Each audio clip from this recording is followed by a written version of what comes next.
My name is Serena Blackwell. I'm 31 years old. For 7 years, I gave up everything to keep my mother alive. My career, my apartment, my relationships, my 20s. I bathed her, fed her, drove her to 847 medical appointments, slept on a chair beside her hospital bed, so many times the nurses started leaving me a pillow. I did all of this while my older brother Kevin lived 20 minutes away in a 4-bedroom house my parents helped him buy. He visited once a month, sometimes less, always with flowers, never with help. Last Tuesday, my mother stood up at her own recovery celebration dinner, looked me in the eye, and announced she was leaving everything, the house, the savings, the life insurance, to Kevin, because he, and I quote, has a real future worth investing in.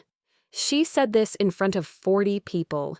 She said this while I was still wearing the medical ID bracelet from the hospital where I had been sleeping beside her for 9 days straight. But here is what none of them knew. Not my mother, not Kevin, not the 40 guests clapping for him.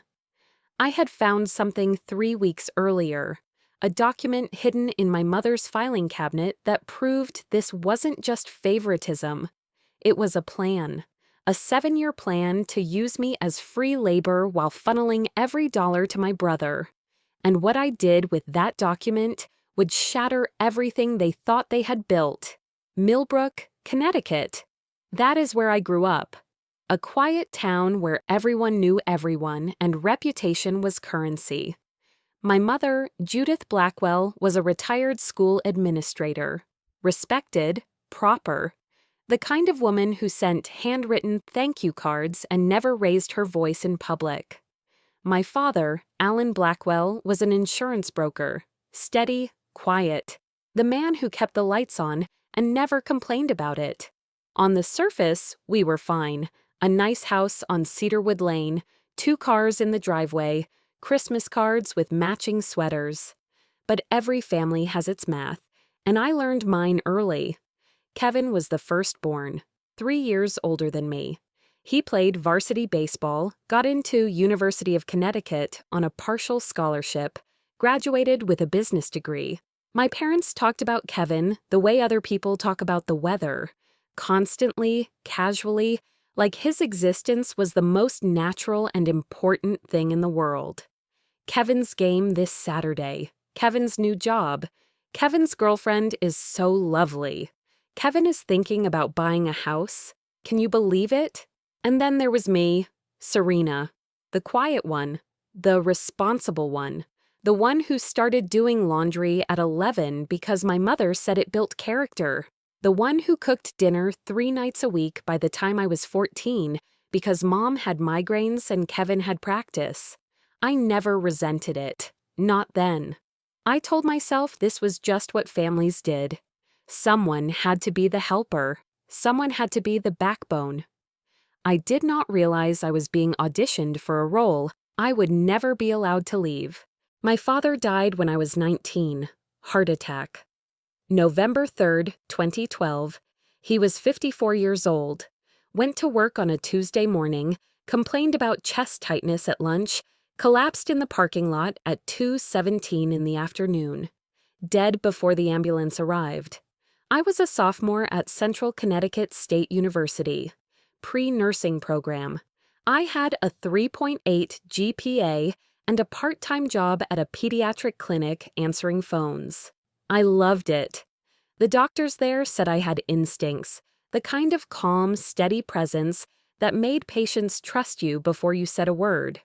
Kevin was 22, freshly graduated, working his first sales job at a pharmaceutical company in Hartford. Salary $58,000 a year, company car, expense account. He was already talking about moving in with his girlfriend Rachel. The funeral was on a Friday. 200 people came. My father was well liked. The kind of man who fixed neighbors' fences without being asked and never mentioned it afterward. At the reception, my mother pulled me into the kitchen. Her eyes were swollen, but her voice was steady. The same voice she used when she ran staff meetings at the school district. Controlled. Administrative. Serena, I need to talk to you about what happens now. I thought she meant the funeral expenses, the flowers, the thank you cards she would insist on sending to every single person who attended. Your father's life insurance is $400,000. The house is paid off, but my pension won't cover everything. I'm going to need help. Of course, Mom. Whatever you need. She nodded like she had expected that answer, like it was the only possible answer. I need you to move back home after this semester. Take a lighter course load. Help me manage things until I get back on my feet. I stared at her. Move back home? I had just signed a lease on an apartment with 2 classmates. I had a clinical placement starting in January. My entire trajectory was mapped out. What about Kevin? She blinked. What about him? Could he help? He lives closer. He has a salary. Kevin has his own life now, Serena. His career is just starting. I can't ask him to put that on hold. But you can ask me? It's different. Her voice softened in that way that was supposed to feel like warmth, but always felt like a door closing.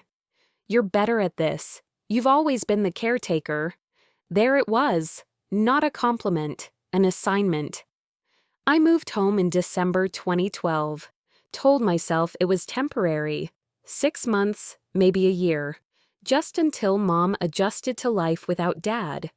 Kevin helped with the transition by sending a fruit basket. 1 fruit basket. $45 from Harry and David. I know because the receipt was still in the box. That first year, I managed everything. The bills, the house maintenance, the grocery shopping, Mom's doctor appointments. She had been diagnosed with early-stage rheumatoid arthritis the year before Dad died, and the stress of losing him accelerated everything. I took my nursing classes online when I could, drove to campus for clinicals when I had to, studied between loads of laundry and pharmacy runs. My GPA dropped from 3.8 to 3.2. Not because I couldn't handle the material, but because I couldn't handle the material plus everything else. Kevin came home for Christmas that year. He brought Rachel. They stayed for 2 days. He played with his phone during dinner, told stories about his sales numbers, and left without once asking how I was managing. On his way out, he squeezed my shoulder. "You're doing great, sis. Mom looks good." That was it. That was his contribution to the first year of our mother's care. A shoulder squeeze and a compliment on her appearance. I told myself it was fine. I told myself I was strong enough. I was 20 years old. I had no idea what was coming. The rheumatoid arthritis was just the beginning. In March 2014, Mom was diagnosed with lupus, systemic lupus erythematosus, the autoimmune disease that attacks your own body because your immune system cannot tell the difference between you and the enemy. It started with joint pain so severe she couldn't open a jar. Then the fatigue. She would sleep 14 hours and wake up exhausted. Then the kidney inflammation, then the medications, prednisone, hydroxychloroquine, methotrexate. Each one with its own list of side effects, longer than the benefits. Her rheumatologist, Dr. Patel, at Yale New Haven Hospital, sat me down in his office one afternoon while Mom was getting blood drawn. "Serena, your mother's condition is manageable, but it requires consistent care. Daily medication management, regular monitoring, dietary restrictions, physical therapy. She cannot do this alone." "I know. I'm handling it." He looked at me over his glasses. "How old are you?" 21. He paused. "Is there other family who can share this responsibility?" "I have a brother. And where is he?" "Hartford." 20 minutes away." Dr. Patel said nothing more. He didn't have to. His silence said everything. I graduated with my nursing degree in May 2015, 3 years instead of the planned 2, because I had to reduce my course load twice. My classmates walked across the stage in front of their cheering families. I watched the ceremony on a live stream from my mother's living room because she had a flare that morning and couldn't be left alone. Kevin did not watch the live stream. He was at a conference in Chicago. He sent a text. "Congrats, sis. Proud of you. Thumbs up emoji. I had job offers, good ones. Hartford Hospital wanted me for their cardiology unit. $62,000 starting salary plus benefits. Yale New Haven had a position in their rheumatology department, which felt like cruel irony. I turned them all down. Mom needs me here. I told my faculty advisor when she called to ask why I hadn't accepted any positions. Serena." Her voice was careful. "Have you considered that there are professional caregiving options? Home health aides, visiting nurses. We can't afford that." This was true, and it was not true. My mother's pension was $3,200 a month. Social Security survivor benefits added another $1,800. Dad's life insurance had been $400,000. Even after taxes and funeral expenses, there should have been over $300,000 sitting in savings. Should have been. I did not know then where that money was actually going. I would not find out for another 4 years. And when I did, it would explain everything. Instead of taking a hospital job, I picked up shifts at a local urgent care clinic. $28 an hour, part-time.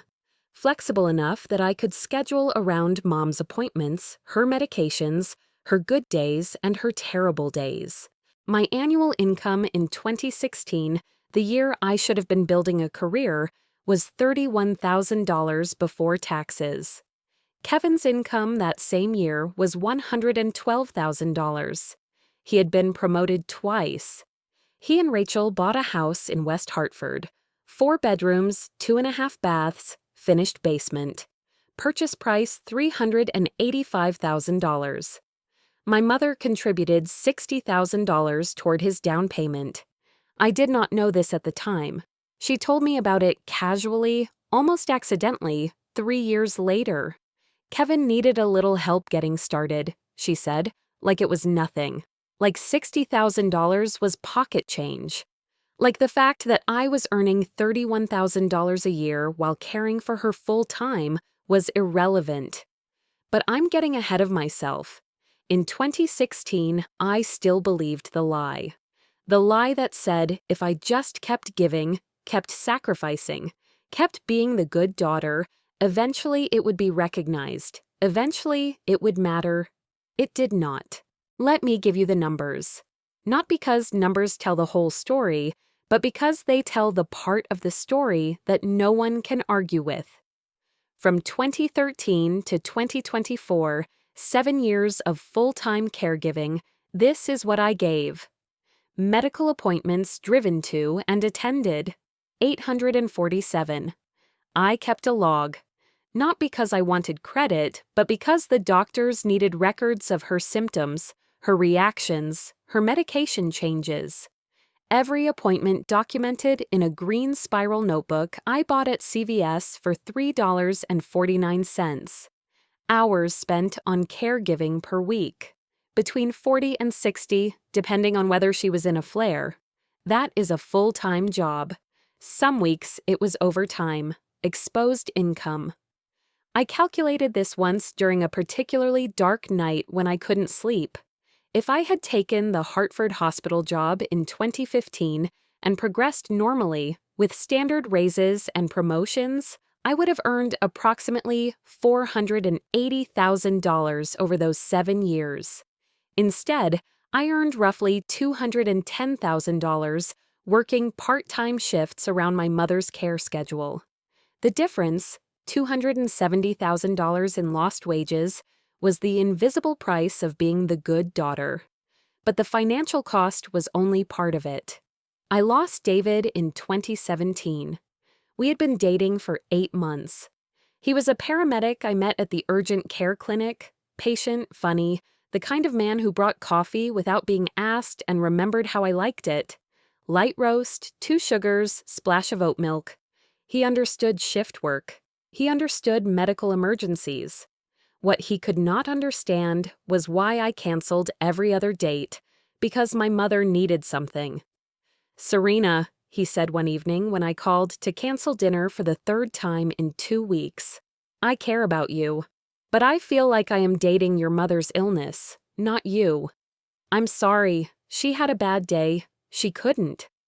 She always has a bad day. He wasn't angry, he was tired.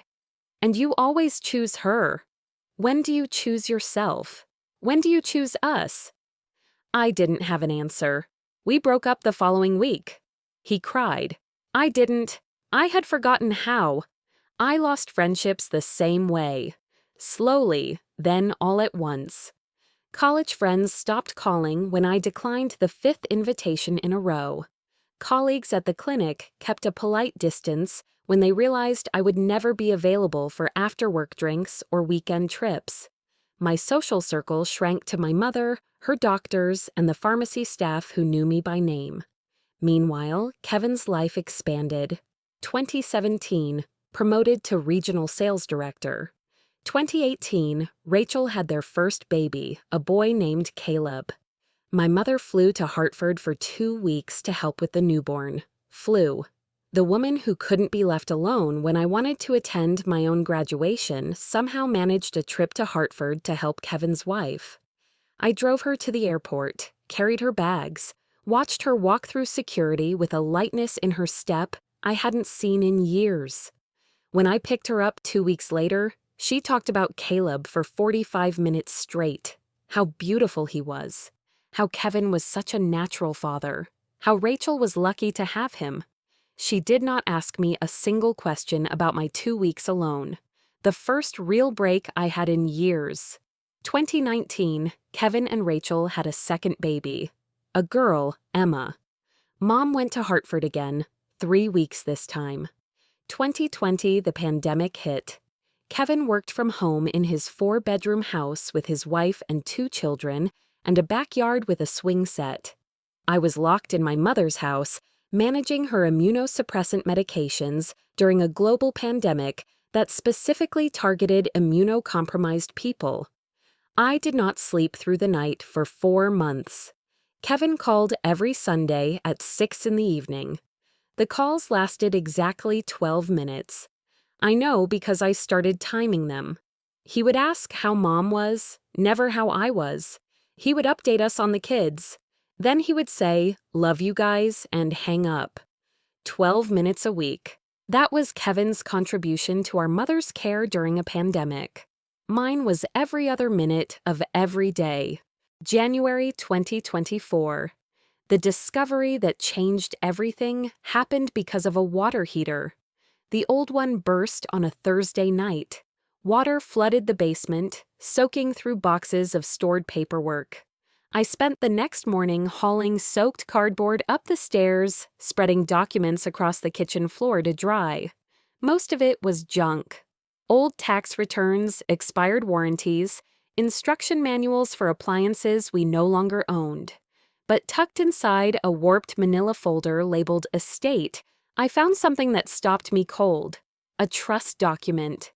Dated August 15, 2018. The Judith A. Blackwell Living Trust.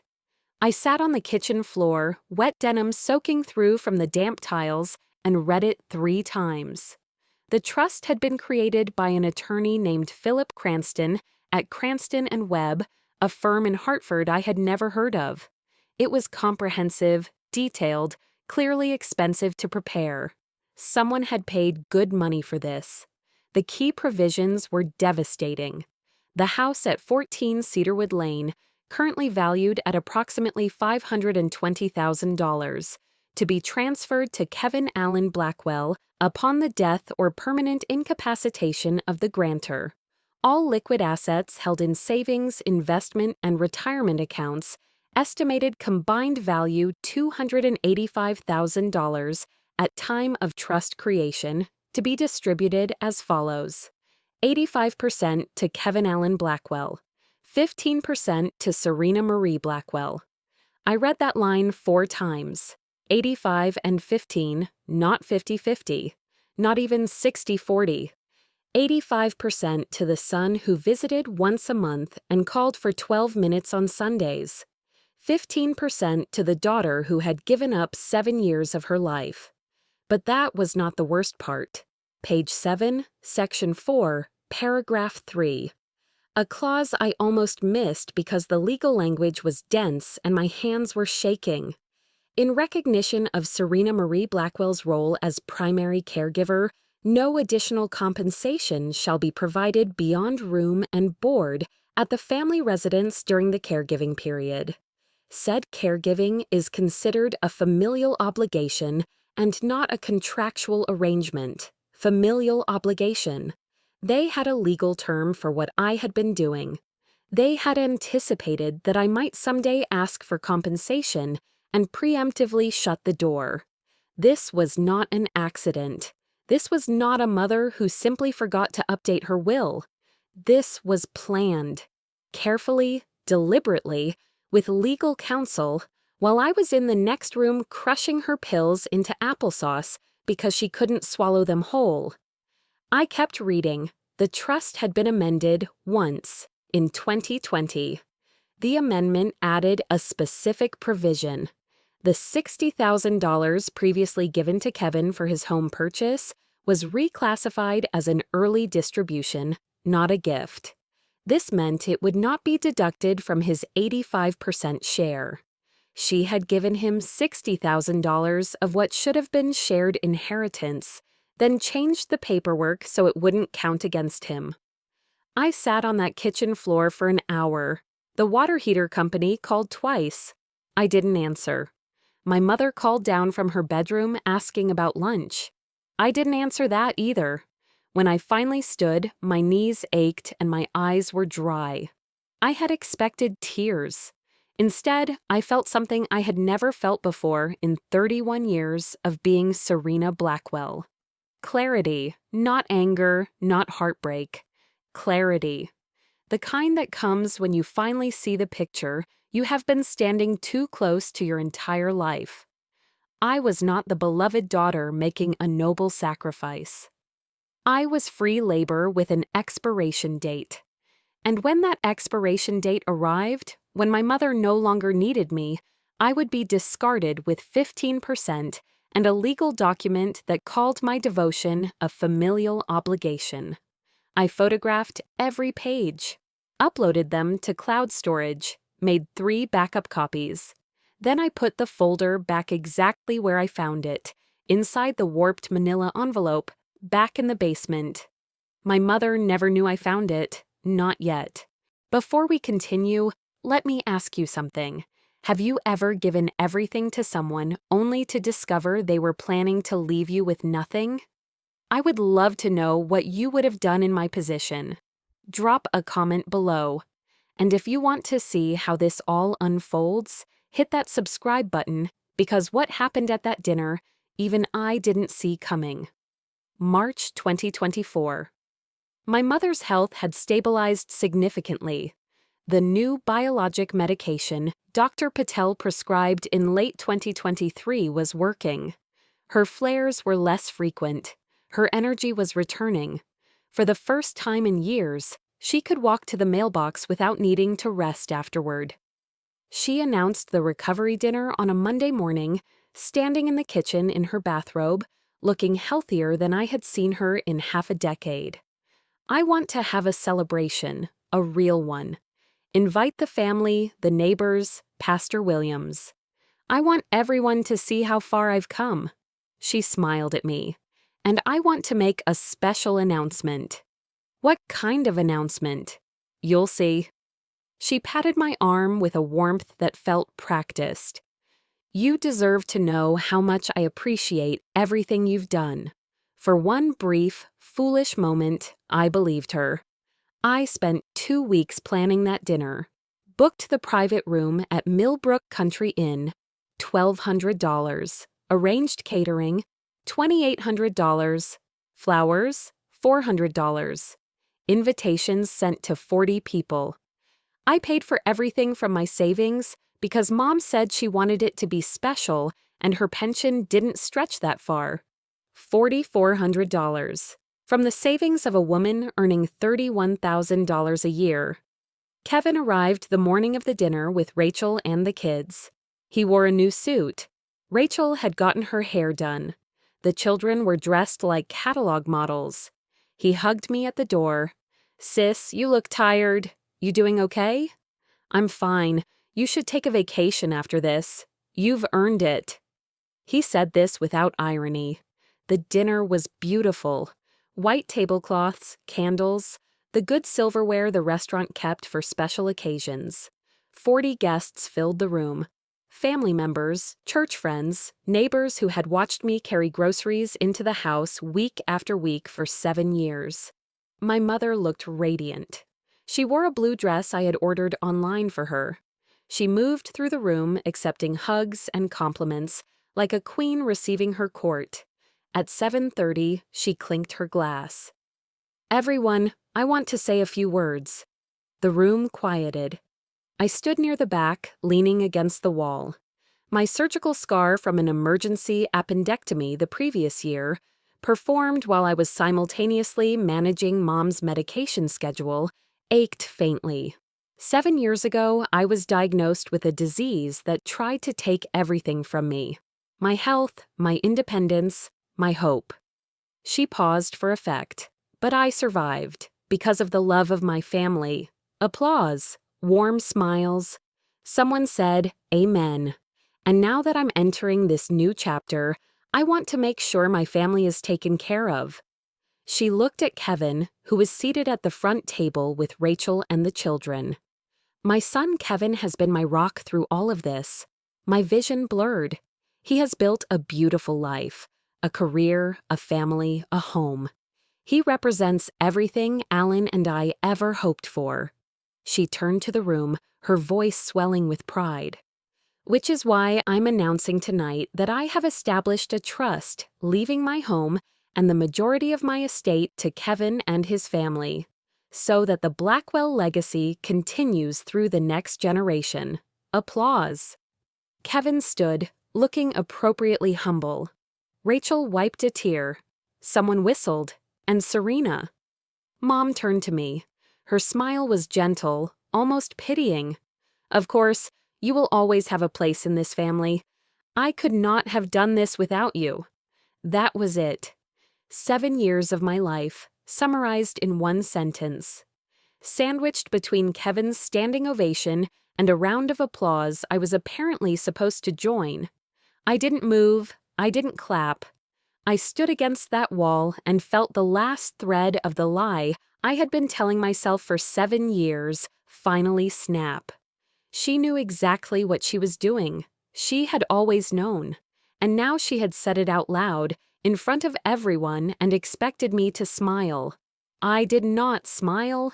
The room was still applauding when I walked out. Not dramatically, not with tears or shouting or a slammed door.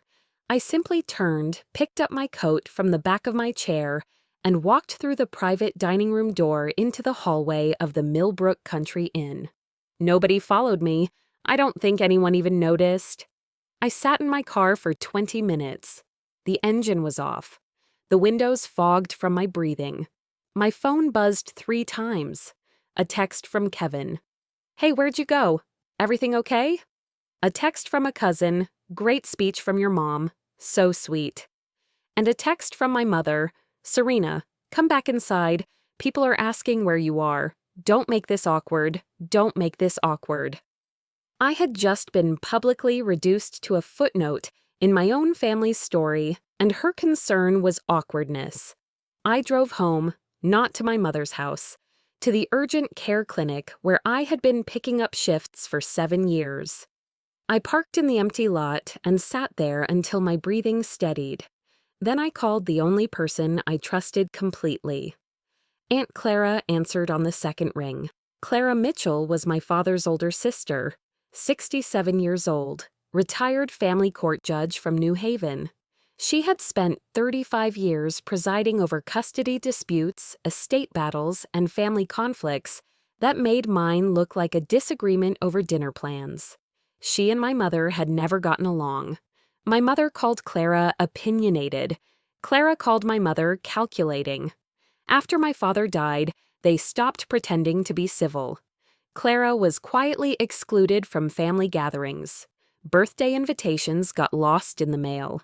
Holiday calls went unreturned. But Clara never stopped calling me, every month like clockwork. "How are you doing, sweetheart? How's your mother's health? Are you taking care of yourself?" She was the only person who asked that last question. The only one who seemed to understand that the caretaker also needed care. "Serena?" Her voice was alert despite the late hour. "What happened?" I told her everything: the dinner, the announcement, the trust document I had found in the basement, the 85-15 split, the familial obligation clause, the $60,000 reclassified so Kevin's share wouldn't shrink. When I finished, the line was silent for a long time. "How long have you had the trust document?" she finally asked. 3 weeks. "Have you told anyone?" "No." "Good. Don't. Not yet." Her voice shifted into the tone I imagined she used from the bench. Measured, precise, every word chosen carefully. "Serena, listen to me.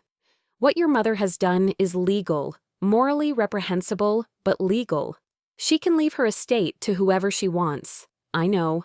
But here's what she didn't account for. She didn't account for you knowing before she wanted you to know. And she didn't account for the rest of the family hearing the full picture, not just her version." "What do you mean? Your mother just announced the trust in front of 40 people. She framed it as rewarding Kevin for being her rock. She painted a picture where Kevin is the devoted son and you are the supporting character. But she left out every detail that matters. The money, the hours, the sacrifices, the clause that calls your 7 years of labor a familial obligation." Clara paused. The family heard her story tonight. They need to hear yours. How? Your mother's recovery dinner was her stage. She chose the audience, the timing, the narrative. Now you need your own stage. "I don't have a stage, Clara." "Yes, you do." She said it quietly but firmly. "Your cousin Angela's wedding is in 3 weeks. Every member of the Blackwell and Mitchell family will be in one room. 80 people, including your mother and Kevin. I can't ruin Angela's wedding. You won't ruin anything." Clara's voice softened. "I've already spoken to Angela. She knows what's been happening. She's known for years. She watched you disappear into that house, and she's been furious about it. Angela knows. Sweetheart, more people see the truth than you think. They just didn't know how bad it really was. Now they will." "I need you to do something for me," Clara continued.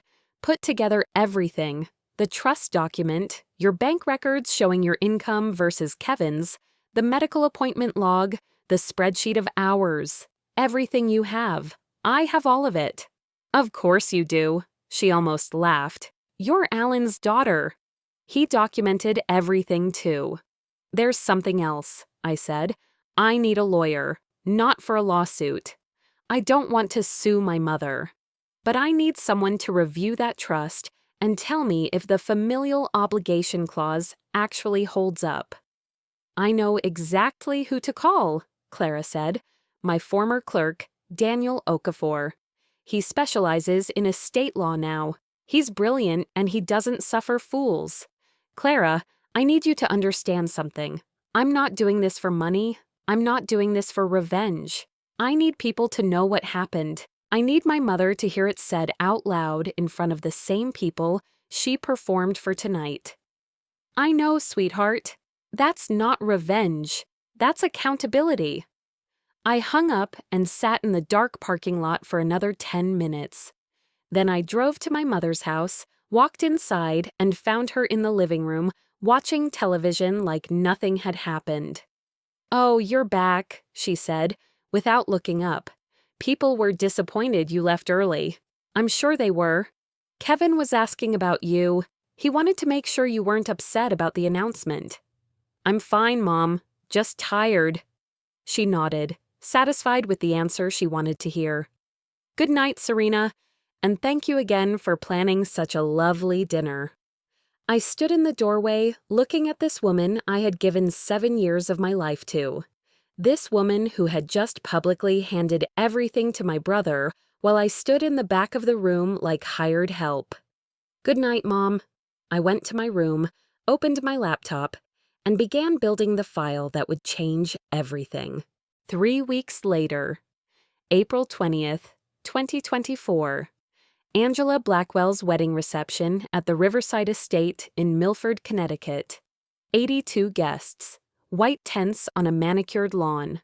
String lights draped between oak trees that had been standing longer than anyone present had been alive. A live band playing jazz standards. The kind of event where everyone wore their best clothes and their best faces. I arrived alone. Navy blue dress, simple jewelry, flat shoes because I had learned years ago that heels and exhaustion don't mix. My hair was down for the first time in months. I had spent so long pulling it back into practical ponytails that I almost didn't recognize myself in the mirror. In my bag, a leather portfolio. Inside the portfolio, 47 pages of documentation. Bank statements, the trust document, my medical appointment log. A timeline Clara and I had built together showing every sacrifice I had made alongside every benefit Kevin had received. Daniel Okafor had reviewed the trust the previous week. His assessment was direct. The familial obligation clause is unusual, but not unheard of. It would likely hold up in court, which means contesting the trust itself would be expensive and uncertain. However, he had added, leaning forward across his desk, "What your mother cannot control is the narrative. The trust is her legal right. The truth is yours." Angela met me at the entrance. She was radiant in her wedding dress, but her eyes were serious when she pulled me aside. "Are you ready?" "I think so. The toasts start at 8. Aunt Clara will speak first, then my dad, then open floor." She squeezed my hand. "You'll have your moment. No one will stop you. I promise." I hugged her. "Thank you, Angela. I'm sorry this is happening at your wedding." She pulled back and looked at me with the fierce clarity of a woman who had watched her cousin vanish into a caretaker role and said nothing for too long. "Don't apologize. This family has been silent for 7 years. It's time." I found my seat at table 6. My mother was at table 2 with Kevin, Rachel, and the children. She looked elegant in a sage green dress. She caught my eye across the room and waved with that practiced warmth I had once mistaken for love. I waved back. The toasts began at 8:15. Clara spoke first. She talked about Angela, about family, about the importance of showing up for the people you love. Her words were warm and genuine, but I caught the emphasis she placed on certain phrases. Family isn't about what you say. It's about what you do. It's about who shows up when things get hard, not who shows up for the celebration, but who shows up for the struggle. Several people glanced at me. Clara had been subtle but deliberate. Angela's father spoke next, then an uncle, then a college friend. The microphone was passed around the room with the easy warmth of a family that genuinely loved each other. Then Clara stood again. "Before we continue, there's someone else who would like to say a few words." She gestured toward me. "Serena?" The room turned. 82 faces. My mother's smile flickered. Kevin straightened in his chair. I stood. My legs were steady. My hands were not. I walked to the front of the room, took the microphone, and looked out at the family I had sacrificed everything for. "Thank you, Angela, for giving me this moment. And congratulations. You deserve every happiness." I paused. "I'm not going to make this about me today. This is Angela's celebration. But there is something I need to say to this family because many of you were at my mother's recovery dinner 3 weeks ago. You heard her announce that she was leaving her estate to Kevin. You applauded. Some of you cried. It was a beautiful moment. I looked at my mother. Her face had gone still. What you didn't hear that night was the full story. and I think you deserve to hear it." The room went quiet. The band had stopped. Even the caterers paused. 7 years ago, when my mother was diagnosed with lupus, someone needed to step in as her full-time caregiver. I did. I moved home. I gave up job offers. I gave up a career. I gave up relationships, friendships, my entire 20s. I opened the portfolio. In 7 years, I drove my mother to 847 medical appointments. I logged between 40 and 60 hours a week of caregiving. I earned roughly $210,000 working part-time shifts because I couldn't take a full-time position. If I had taken the hospital job I was offered in 2015, I would have earned approximately $480,000 over the same period. The difference, $270,000, is what my caregiving cost me. Murmurs spread through the crowd. During those same 7 years, my brother Kevin visited once a month, sometimes less. His calls lasted 12 minutes. I timed them. He did not attend a single medical appointment. He did not spee. The aftermath began before I even got home that night. My phone lit up with messages, 43 texts in the first 2 hours, cousins I hadn't heard from in years, aunts who had always been polite but distant, even Uncle Robert, my father's youngest brother who lived in Florida and rarely got involved in family matters. "Serena, I had no idea. I'm so sorry. I thought Kevin was helping. Your dad would be devastated if he knew. Alan loved you more than anything. I always wondered why you never came to family events anymore. Now I understand. Why didn't you tell us sooner?" That last question came from at least 6 different people. Why didn't I tell them sooner? As if it were that simple. As if a lifetime of being trained to be the quiet one, the helper, the backbone, could be undone with a single conversation. I didn't tell you because I didn't know how. I didn't tell you because I thought it was normal. I didn't tell you because every time I tried to ask for help, I was told that Kevin had his own life, and I was better at this. Clara called me at midnight. "How are you feeling?" "I don't know yet. Ask me in a week." "Fair enough." She paused. "Your mother called me. Twice." I didn't answer. What do you think she wants? To convince me you've lost your mind?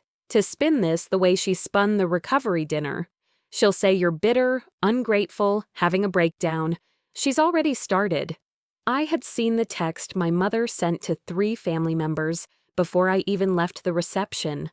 "Serena is clearly struggling with mental health issues. Please pray for her. We're very concerned." The same playbook. The same deflection. When the truth comes out, attack the person telling it. But this time, it didn't work. The documentation was too thorough. The numbers were too clear. 847 appointments. $270,000 in lost income. 8515. Familial obligation. Facts, as Clara's mentor once told her, are stubborn things. Within a week, the family had quietly reorganized itself. My mother and Kevin found themselves uninvited from a cousin's birthday dinner, then from an uncle's retirement party, then from the family 4th of July gathering that had been held at my grandfather's lake house every year since 1982. Nobody made declarations, nobody drew battle lines. People simply stopped calling them, stopped including them. The same quiet erasure my mother had practiced on Clara for years was now being practiced on her. Kevin called me 9 days after the wedding. His voice was different, stripped of the casual confidence I had always associated with him. "Serena, we need to talk." "Okay."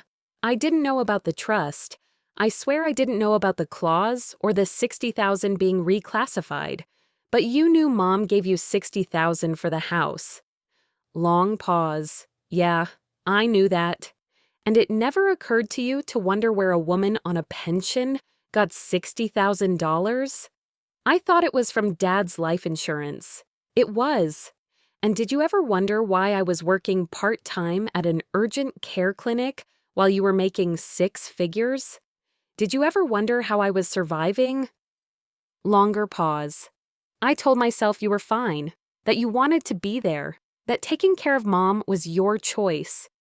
It was my choice, Kevin, but it shouldn't have been only my choice. You lived 20 minutes away. You had money, time, resources. You chose not to help. I know. His voice cracked. I know that now. What do you want from me? I want to fix this. You can't fix 7 years with a phone call. Then tell me what to do. Another crack. Because right now, Rachel won't look at me. The kids are asking why we don't see the family anymore. And Mom isn't speaking to anyone. I closed my eyes. The exhaustion of 7 years pressed down on me like a physical weight. I don't want your guilt, Kevin. I don't want your money. I don't want an apology that's really about making yourself feel better. Then what? I want you to sit with it. I want you to understand what happened, really understand, not just the facts, but what it felt like. And then, if you still want to talk, call me. He didn't call for 3 months. My mother never called at all. Daniel Okafor reached out 2 weeks after the wedding with an update. I reviewed the trust again with a colleague who specializes in elder law. He said there's something interesting. The familial obligation clause was clearly designed to prevent you from claiming compensation for caregiving services. But it only applies to the trust distribution. Meaning what? Meaning if you wanted to pursue a separate civil claim for unjust enrichment, arguing that your mother received the benefit of professional-level caregiving services without compensation while simultaneously directing family assets to your brother, you would have a legitimate case. How legitimate? He paused. My colleague's exact words were, any judge with a conscience would be troubled by these facts. I thought about it for 2 days. Then I called Daniel back. I'm not going to sue my mother. Are you sure? I'm sure. I didn't do this for money. I did it for the truth. The family knows now. That's enough. He respected my decision. But he added one thing. Keep the documentation. All of it. You never know when the truth might need to speak again. 6 months after Angela's wedding. I moved out of my mother's house on a Saturday morning in October. I had found an apartment in New Haven, small. 1 bedroom, 1 bathroom, a kitchen barely big enough for 1 person, but it had a window that faced east, and every morning the sun came through and landed on the hardwood floor in a rectangle of gold that made the whole room glow. The rent was $1,100 a month. I could afford it because I had finally taken a full-time nursing position. Hartford Hospital, cardiology unit, the same job I had been offered 7 years earlier. They remembered me. The hiring manager said my clinical references were among the strongest she had ever seen. Starting salary, $68,000, benefits, retirement plan, paid time off. I cried in the parking lot after signing the paperwork, not from sadness, from the overwhelming sensation of finally beginning my own life at 31 years old. Aunt Clara helped me move. She showed up at 7 in the morning with coffee, a rented truck, and her friend Margaret, who was 73 and could carry furniture like a woman half her age. I didn't have much. 7 years of living in my mother's house meant most of what I owned fit into 12 boxes and a suitcase. But every item was mine. Every plate, every towel, every book on the shelf. Earned with my own money. Chosen by my own hand. Clara stood in my empty new apartment and looked around with satisfaction. It's perfect, she said. It's small. It's yours. She squeezed my shoulder. That makes it perfect. My mother and I haven't spoken directly since the wedding. I know through family that she hired a professional home health aide, 3 days a week, cost $2,200 a month. The money comes from the savings she had been planning to leave entirely to Kevin. I feel nothing about this. Not satisfaction, not guilt. Just the quiet relief of a burden finally set down. Kevin called in July, 3 months after I told him to sit with it. His voice was different again, not the stripped-down vulnerability of our last call. Something steadier, something that sounded almost like accountability. "I've been seeing a therapist," he said. "Rachel made me go. At first, I hated it, but she makes me see things I spent years ignoring." "Like what?" "Like the fact that I let you carry everything because it was convenient for me. Not because I thought you were strong, because I didn't want to be inconvenienced." He took a breath. "And the $60,000. I should have said something. I should have asked where it came from. I should have offered to split it, or at least acknowledged that you were the one actually taking care of Mom." I listened. "I can't give you back 7 years, Serena. I know that, but I can show up differently going forward." "What does that look like?" "I've taken over Mom's insurance payments, $2,000 a month. I've set up a contribution to cover half the home health aid, and I told Mom that the trust needs to be revised.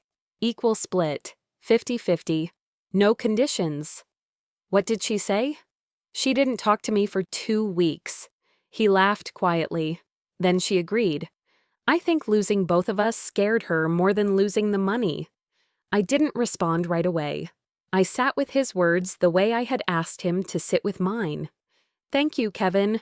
I don't know where this goes, but thank you." My mother sent a letter in August. Not a text, not a call. A handwritten letter on her good stationery. The kind she used for thank you notes and formal correspondence. "Dear Serena, I have spent 5 months trying to write this letter. Every version sounds like an excuse. So I will simply say what is true.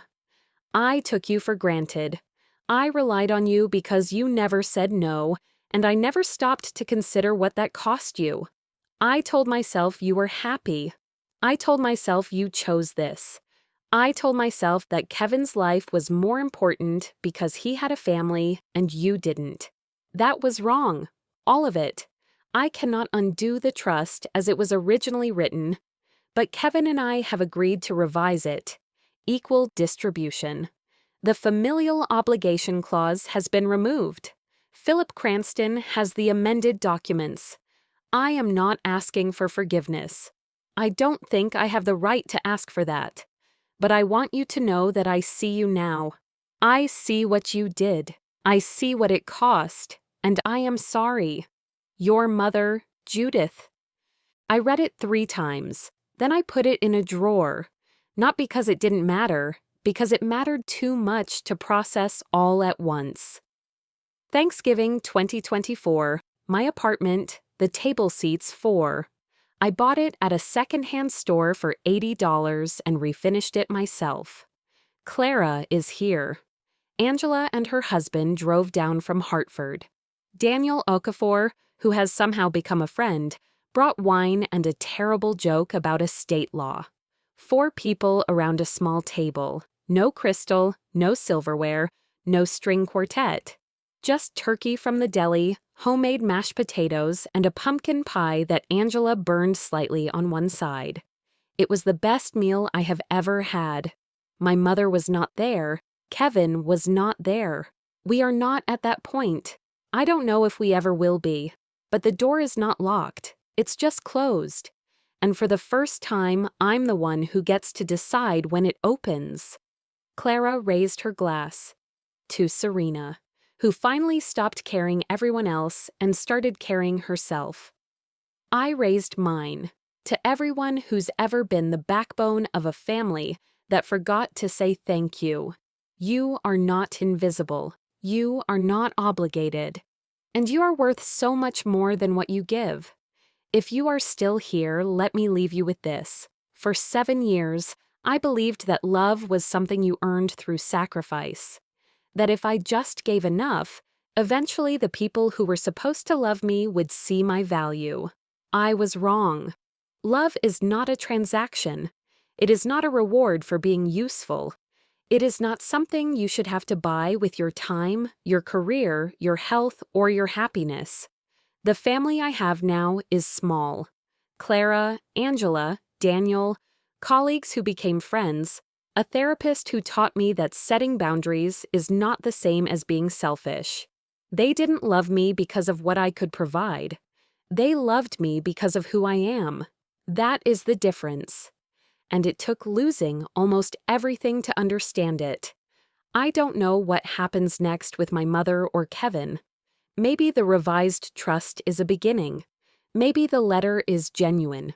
Maybe someday we sit at the same table again and it feels like family instead of obligation. But I'm not waiting for that day to start living. My life is mine now, my energy, my career, my choices. And if the people who raised you call your self-respect betrayal, then maybe they never deserved your loyalty in the first place. To anyone out there carrying a weight that was never yours to bear, it is okay to put it down. It is okay to choose yourself. You are not selfish. You are not ungrateful. You are not a burden. You are finally free. Thank you for staying with me through this story.